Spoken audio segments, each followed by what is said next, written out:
السلام عليكم ورحمة الله وبركاته. بسم الله الرحمن الرحيم. دعوة waxaad kusoo dhawaataan markale channelkeena Teacher of Cash Online Academy. waxaynu qaadan doonaa cashar ama darsi English ah.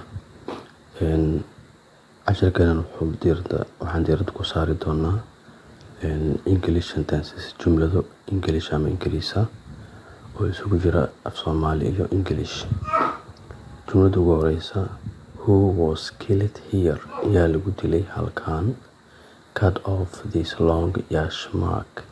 iska jar foodan dheer. There is no food in the pot.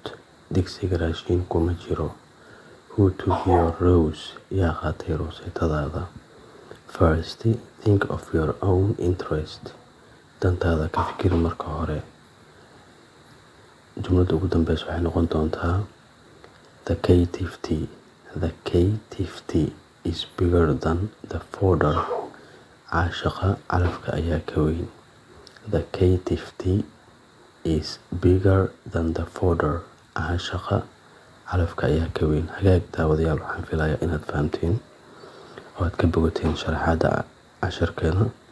haddii ay jiraan wax aadan fahmin ama mugdi kaaga jira, waadna soo weydiin kartaa barteena commentiga nagu soo qor wixii su-aal ah. sidoo kale waxaan meesha ka marnayn wixii talo iyo tusaale ah waan u baahannahay si aan u horumarino channelkeena.